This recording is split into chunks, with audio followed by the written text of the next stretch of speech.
Itu yang saya cuman mau kasih gambaran, kebanyakan kegagalan penjualan karena dia belum siap. Yang kedua, tidak dilatih oleh pemimpinnya dengan teknik handling objection conditioning.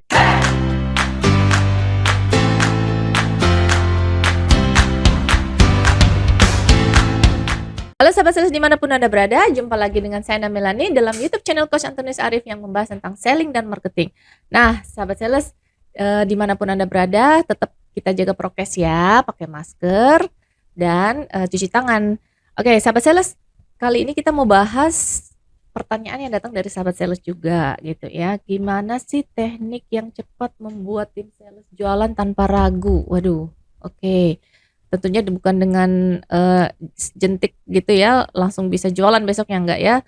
Oke, sahabat sales, sebelum kita simak lebih jauh, yuk kita lihat yang mau lihat berikut ini ya. Sebelum Anda lanjut nonton video ini, silakan Anda subscribe, like, dan share kepada teman-teman Anda sehingga channel ini bisa bertumbuh. Halo sahabat sales dimanapun Anda berada, jumpa lagi dengan saya Melani dan sudah ada bersama dengan saya Coach Antonius Arif. Halo Coach. Halo. Coach. Yes. Wah, kaosnya bagus ya. The shortest answer is doing. Ya, yang beliin kan sih ya. itu, ya kan? Bukan coach sendiri yang pilih. Yang milih kan yang kamu yang beliin. Bapak sama anak harus sama. Oh ya, oke. Coach, gini nih Coach, ada pertanyaan yang datang dari sahabat sales nih. Jadi dia bertanya gimana sih tips-tipsnya gitu yang cepat supaya tim salesnya bisa jualan tanpa ragu. Nggak gini, sebenarnya sih kalau saya bilang jawabannya semua sales wajar pertama kali ragu lah, udah gitu aja sih jawab. Sales hal apa yang membuat dia ragu gitu? Iya, sales di mana-mana awalnya ragu, makanya tugas kita adalah menyiapkan tim. Kalau saya selalu mengatakan siapkan tim. Jadi cara menyiapkan tim adalah dilatih mereka melakukan role play berulang, role play dulu. Setelah role play baru latihan real play. Real play adalah kasus nyata, Bu. Jadi ini yang melakukan si salesnya, ya? salesnya. Ya salesnya dengan leadernya kan latihan. Ya. Nah real play itu artinya dia berpura-pura jadi customer atau prospek yang agak kejem. Maksudnya ketemu customer jutek. Pokoknya jutek. Dia bisa nggak melakukan dengan baik. Nah ketika dia latihan tersebut dengan latihan dengan baik, maka otomatis dia menjadi tidak ragu lagi. Orang ragu itu karena dia tidak siap responnya. Yang buat dia ragu ya. Tapi kalau dia sudah tahu responnya, paling gue cuma diomelin. Kalau udah tahu responnya dia baik-baik aja, Bu. Nggak mungkin akan lebih dari diomelin dong ya, Coach ya? Nggak pernah. Paling galak cuma diomelin. Ya kan nggak mungkin juga diludah gitu, nggak mungkin. Belum pernah saya ada selama jadi sales saya diludahin juga belum pernah. Paling cuma diusir, sono enggak, atau dikasih tangan gini. Nah kadang-kadang dengan dikasih tangan begini kita mentalnya yang jatuh, Bu. Waduh, gua jadi sales. Waduh, kayaknya gua nggak cocok. Waduh, kayaknya gua nggak layak. Nah itu yang sering terjadi. Nah kalau saya biasanya untuk mengatasi keraguan adalah saya selalu ngajarin ke tim saya begini, coba abisin kegagalan kamu. Coba kamu telepon ke customer, ditolak 100 kali. Jadi di mentalnya dia bukan dia berhasil 100 kali, tapi saya minta pada dia gagal 100 kali. Wah ini menarik ya, gagal ya, kalau dikejar 100 gagal 100 kali kan berarti dia udah ngelewatin masanya dong. Abis itu apa yang terjadi? Ya biasa, karena dia udah pernah gagal 100 kali kan. Jadi no issue. Nah ini menarik ya. Berarti kalau ada orang dibikin dulu berhasil kalau saya enggak, mendingan suruh gagal 100 kali gitu ya? Iya, atau kalau mama dia door to door, udah suruh jualan dulu, bilang target kamu adalah laporkan kepada saya 100 kali kamu ditolak ya. Setiap kamu dapat penolakan 10 kali saya kasih hadiah. Oke. Kalau perlu gitu ya. Jadi mereka kan semangat tuh ya. Atau kalau perlu prospek gitu ya, Bu. Dia prospek gitu ya. Dia nggak bilang, kamu hari ini target ditolak 20 kali. Kamu target 20 kali ditolak, gua kasih lu makan siang nanti kita ke warteg. Bukan semangat dong. Kan di mana-mana adalah berhasil jualan. Ditolak berapa kali, Coach? 20 kali. 20 kali makannya di warteg. Kalau dia ditolak 50 kali? Ya 50 kali besok warteg lagi, Bu. Besok warteg lagi. Kira ya, 50 kali ditolak. Intinya adalah sebenarnya tujuan saya adalah membuat mental mereka biasa ditolak dulu. Jadi ketika dia bilang gue ditolak nih, kan dia cuek kan ngomongnya. Selamat pagi Bu, ya saya dari ini. Enggak ya, 1. Kan gitu buat dia mentalnya. Dia kan happy kan. Ini lewat telepon atau yang Terserah, kalau mau telepon, mau door to datang door dia langsung sama aja, Bu. oke. Bayangin nggak, Bu? Kalau mama kita bilang kamu kontak ke customer, kamu prospek kepada 20 customer, pasti dia mentalnya down tuh. Baru 3 ditolak dia sakit. Tapi kalau saya bilang kamu prospek 20 orang ditolak 20 kali, ya saya traktir kamu makan nanti siang. Semangat loh dia. Begitu ditolak dia kerja lagi kan. Tinggal 3, yuk 4 kan gitu, Bu, enak, Bu. Jadi mental dia akhirnya setelah sudah 100 kali barulah serius. Ya. Kenapa? Dia udah punya pengalaman 100 kali ditolak kok. Selama 100 kali kalau dia nggak pernah diludahin, nggak pernah diinjak, nggak pernah ditendang, terus kan habis itu yang lancar gitu loh, Bu. Makanya kenapa kalau buat saya sales baru lebih baik dia ditolak 100 kali. Baru kita kasih skillnya gitu, Coach. Skillnya kita kasih, tetap dikasih, diajarin, bukan nggak diajarin, diajarin. Tapi untuk mengatasi mentalnya doang adalah kita ditolak 100 kali. Pertanyaan saya deh, Bu, sehari 20 kali dia prospek, ditolak 20 kali. Pertanyaan saya, apa bener mungkin ditolak 20 kali? Nggak mungkin. Iya. Paling juga ada 10 doang, abis itu ada yang terima. Paling nggak abis itu dia seneng dong. Wah, ada yang terima nih. Ya nggak? Tapi ekspektasi dia bukan closing. Kalau closing berarti rezeki kan? Iya. Kalau nggak closing kan memang dapat makan siang. Ruginya apa? Kebanyakan bahkan ada penjual motor, Bu, fokusnya apa? Kamu harus prospek 10 orang, dapat data nama, balik saya kasih kamu uang makan. Ngapain? Kalau saya mendingan kalau mau nekat, ajarin dia suruh prospek 20 kali ditolak. Lah kalau udah ditolak 20 kali, habis itu besok lagi 20 kali. 5 hari berturut-turut udah 100, Bu. Minggu depan mentalnya udah kayak apa tuh, Bu? Iya nggak? Ditolak. Kecil. Kan gitu maunya saya gitu, Bu. Muncul attitude-nya adalah kecil gitu loh. Nah, yang kedua adalah saya menyebutnya namanya handling objection conditioning. Ini adalah teknik yang paling saya suka, Bu. Dari penolakan. Jadi misal saya kasih contoh nih. Ini contoh sederhana ya, Bu ya. Contoh sederhana. Misalkan contoh, anggaplah saya salesnya. Ibu adalah manajer saya. Misal sambil contoh gini. Ibu nanya sama saya, apa sih kamu ketakutan penolakan yang seperti apa yang kamu takuti? Perkataan penolakan apa yang kamu takuti? Misal saya ngomong gini kepada Bu Ana, saya paling takut kalau orangnya ngomong nanti dulu. Oke? Kemudian ibu nanti memperagakan sebagai customer. Jadi ibu ngomong nanti dulu dengan gerakan tangan tertentu yang bisa saya takutin. Nah, nanti tugas saya adalah mengatasi keberatannya tanpa ada jeda, tanpa ada Ketika ada jeda, ada ibu langsung bilang ulangi. Pakai gerakan tangan, ulangi gitu ya. Ibu jadi customer lagi bilang, nanti dulu ya, sampai saya bisa ngejawab. Saya kasih contoh ya, Bu ya. Saya kasih contoh. Coba ibu jadi customer bilang, tangannya gini, Bu, nanti dulu gitu. Nanti dulu. Saya ngomong, ibu langsung bilang ulangi gitu ya. Ulangi. Ya, ulangi dari awal ya, biar teman-teman pada gambarannya. Bu jadi customer lagi. Nanti dulu. Ulangi. Oke, lagi Bu. Nanti dulu. Begini, Bu, saya bisa mengerti kalau ibu bilang nanti dulu. Ulangi. Nah kayak gitu.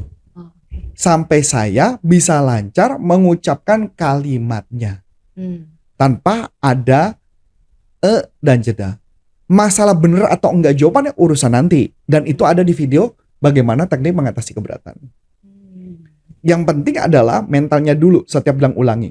Ibu bisa bayangin, Bu, kalau mama saya ketakutan kayak gitu, paling banyak 50 kali kan saya ngejawab. Iya. Abis itu setelah itu pasti lancar kan. Nah kalau saya lancar, suatu saat dia ada customer lagi bilang nanti dulu, kayak apa Bu bisa ngerasain? Orangnya santai. Udah latihan 50 kali gue ditolak. Siap tempur dia. Itu maksudnya. Bisa nggak dipakai per telepon? Bisa, Bu. Dilatih bertelepon. Misalkan di telepon bilang, saya sudah punya vendor misalnya. Coba contoh ya. Misalnya ibu ngomong, saya sudah punya vendor. Ulangi. Nah kayak gitu, Bu ya. Nah kayak gitu. Jadi ulangi, Bu, coba ngomong lagi. Saya sudah punya vendor. Terima kasih. Kalau saya ngomong lagi bilang ulangi. Kayak gitu ya. Lagi, Bu. Saya sudah punya vendor. Terima kasih atas jawabannya. Dan jangan khawatir, Bu, saya tidak punya rencana untuk mengganti vendor Anda. Dan gak ada salahnya kan kalau saya berkenalan dengan Anda. Siapa tahu dengan perkenalan ini saya bisa bangun silaturahmi. Bener kan, Bu? Wah, benar sekali. Nah, itu maksudnya. Jadi kata kuncinya adalah kalau dia ngomongnya bilang ulangi. Ulangi terus sampai dia keluar keringat dingin. Pokoknya sampai dia lancar. Kalau dia sudah lancar, setiap ada penolakan customer, maka apa yang bakal terjadi? Dia sudah bisa tahu apa yang Dia ngomongin ya. jadi jagoan kan, Bu. Jadi monster kan, jadi monster sales ya yang nggak bisa ditolak, Bu. Bisa bayangin nggak? Itu ketakutan dia. Setiap dia bilang ulangi, lama-lama kecil. Itu yang saya cuman mau kasih gambaran. Kebanyakan kegagalan penjualan karena dia belum siap. Yang kedua tidak dilatih oleh pemimpinnya dengan teknik handling objection conditioning. Nah, sahabat sales, berarti jualan ragu itu tidak perlu ini ya dikhawatirkan. Ternyata ada tipsnya dari Coach Arif itu tadi ya. Karena bisa saja dia itu belum tahu responnya seperti apa, dan pastinya dia harus dilatih juga mentalnya gitu ya Coach ya. Betul, latihan Plus mental penting. traktirnya ada kan ya Coach? Ya wajar lah. Kalau atau juga sama aja misalkan contoh ya. Kan selama ini beberapa perusahaan ada yang model nggak gaji tuh, Bu. Kalau closing baru dikasih uang makan. Nggak ada salahnya tuh, mendingan uang makannya dikonversi aja jadi ditolak 20 kali. Sama-sama juga ditolak, bedanya apa? Iya. Wah, menarik sekali. Bedanya adalah setelah seminggu dia akan ngerasa, nyari duit di sini gampang ya. Cuma ditolak 20 kali gue dapat 50.000. Nah, mentalnya orang kan beda, Bu. Iya. Beda dong kalau mau bilang gini, kamu prospek ngumpulin data bank data nama 20. Begitu dia gagal dia bilang, susah ya ngumpulin data 20 nama. Bener nggak? Iya. Sama-sama 20 kan? Yang satu ditolak, satu ngumpulin. Iya. Kalau saya bilang, kamu kumpulin 20 kali kamu ditolak. Sama nggak dengan ngumpulin data bank data 20? Sama, iya. cuman beda satu diterima, satu ditolak. Cuman mental bosnya kadang-kadang begitu dibilang ditolak, dia deg-degan. Aduh, terus omset gua gimana? Percaya sama saya, setelah 5 hari dia lakukan, dia baik-baik aja.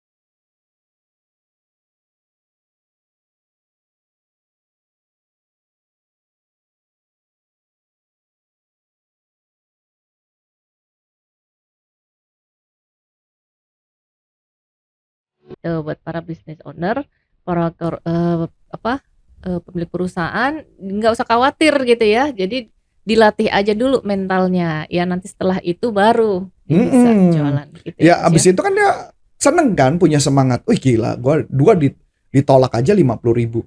Ya, kayak sama aja kayak gue ngomong sama Adi sekarang.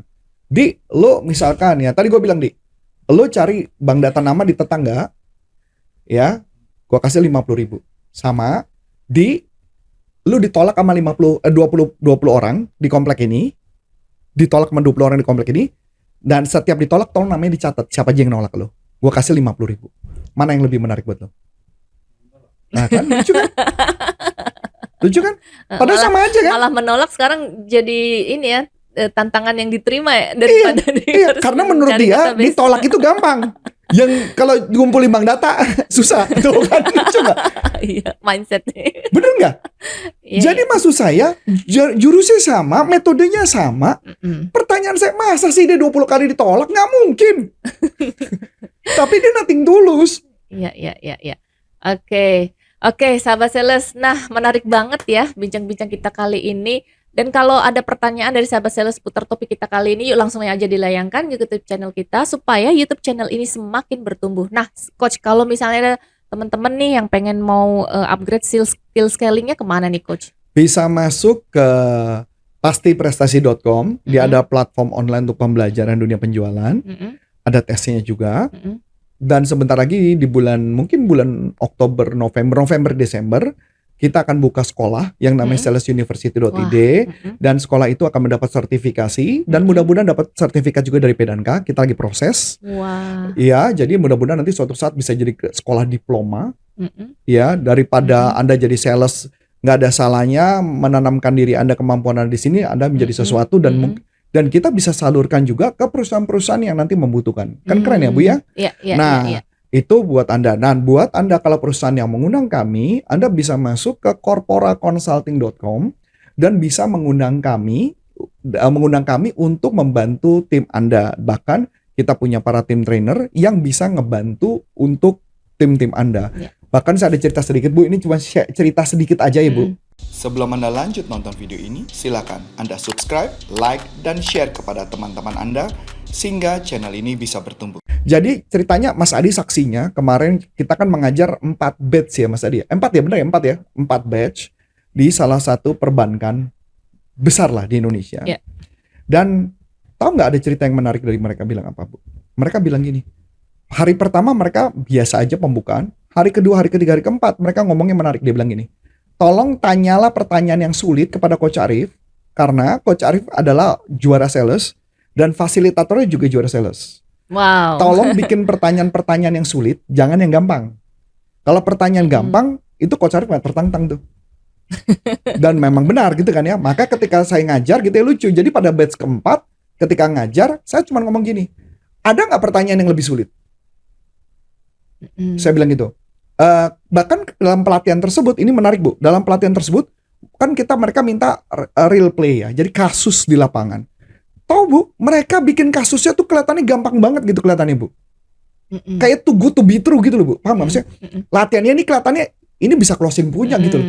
Saya cuma ngomong gini, kamu yakin nggak ngebohongin gua? Gue bilang gitu. Saya sebagai trainer saya ngomong gitu loh. Kamu yakin nggak ngebohongin saya? Nggak ada kondisi ini mah di lapangan. Kondisi ini nggak mungkin banget tuh bigut. Jadi kayak apa ya? Kayak pangeran ketemu dengan Cinderella yang tengah malam cewek cantik gitu yang jadi istri gitu. Itu tuh gitu betul gitu nggak mungkin gitu maksud saya. Nggak mungkin gitu loh. Karena menurut saya di lapangan nggak pernah ada cerita seindah itu, secantik itu nggak mungkin Bu. Pasti yang ada yang namanya jualan, pasti ada yang namanya tantangan. Jadi makanya saya bilang tolong deh bikin kasusnya ini kayaknya nggak make sense lah. Jadi buat saya adalah lebih baik kasih kasus yang benar di lapangan, biar saya bisa ngebantu dia, biar dia terjun ke lapangan, dia bisa closing.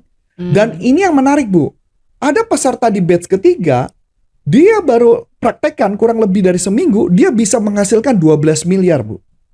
Dalam waktu kurang dari seminggu, dia bilang, gila nih Coach Arif masih inting banget ini caranya. Cuman cara sederhana, membuat mindsetnya berbeda, sudut pandang berbeda. Dan selama pelatihan di batch 3 dan batch 4 itu banyak peserta yang nangis Bu. Padahal bukan pelatihan motivasi loh. Saya bukan bikin renungan loh. Saya gak bikin renungan ada yang meninggal, keluarga. Kagak ada, saya gak ngomong itu. Tapi mereka nangis. Karena mereka bilang, gila baru kali ini saya ada pelatihan yang bisa menjawab problem-problem kehidupan saya. Problem berkaitan dengan dunia penjualan. Saya bilang gini, kalau kalian semua ceritanya too good to be true, di lapangan lu gak bisa pakai. Kita frankly speaking aja lah, di lapangan gak seindah itu kok, gitu aja. Dan makanya kalau mama, kayak contoh ya, pertanyaan ini pertanyaan saya ya. Ya sebenarnya pertanyaan rahasia, tapi gak apa-apa nih saya sharingkan. Ketika saya tanya, seorang sales ketika gagal jualan apa yang harus dilakukan? Itu kan pertanyaan sederhana ya Bu ya. Seorang sales kalau gagal jualan produknya harganya mahal, apa yang harus dilakukan? Dia bilang, kita harus mikirin target market. Kita harus maju tak gentar. Gue bilang, ini ngomong kasar saya cuma ngomong, bohong. Loh kok bohong Coach? Jujur deh. Ya gue mau minta lu jujur. Total ada satu peserta ngangkat tangan, mau ngajuin resign. Nah itu make sense. Saya bilang, loh bener kan ya? Jadi jangan so jago kita di lapangan bahwa mengatakan, wah kita harus positive thinking, kita harus ada nih ngomong kosong. Saya bilang itu semua. Yang pasti apa? Pasti dia pengen ngajuin resign. Jujur aja. Saya juga sama, saya juga pengen ngajuin resign waktu itu, saya bilang gitu. Hanya kalau mama ditanya mau ngajuin resign, kalau saya udah diterima, kalau belum diterima gimana? Dan pada saat itu barulah saya kasih lah skillnya ke mereka, dan akhirnya mereka bilang saya setuju sama Coach Arif. Karena kebanyakan orang selalu memberi gambaran bahwa di lapangan tuh kesannya gampang dan indah. Enggak. Saya mau nunjukin di lapangan itu pahit, di lapangan itu keras, dan saya akan tunjukkan caranya gimana lu bisa berhasil di lapangan. Bukan berarti lu gak boleh negatif. Saya cuma jawab, negatif itu normal. Coach, gimana caranya ketika gue ditolak sama customer, apa yang harus gue lakukan? Gimana caranya supaya gue up? Gue ketawa, saya bilang, emang ada? Emang manusia robot gitu, pencet gitu, tolak langsung bilang, oh maju gitu? Gak mungkin. Yang benar adalah apa? Udah lu down aja dulu, gak apa-apa. Tapi pertanyaan saya, ini pertanyaan Zig Ziglar, mau berapa lama kamu down? Oh saya mau downnya 3 jam. Ya udah 3 jam down. Ya masuk akal kan? Jadi jangan bilang, oh kita harus maju terus. Omong kosong lah, ntar lagi resign. Jadi saya akan membuat hal yang make sense terjadi di lapangan, itu yang akan saya sharingkan. Jadi makanya buat perusahaan yang tertarik untuk ngundang kami, boleh ngundang saya juga untuk ngobrol. Tapi tim kami juga sama kelakuannya gitu ya. Karena tim kami adalah para tim juara semua. Mereka prestasi. Kalau nggak prestasi mereka background selling. Kalau nggak mereka prestasi di lapangan dan nggak prestasi nasional dan internasional, mereka nggak bisa jadi tim saya. So itu aja mungkin saya sharingkan. Saya Coach Antonius Arif dan Saya Melanie. mengucapkan terima kasih. Sukses buat Anda. Sampai jumpa. Salam performance.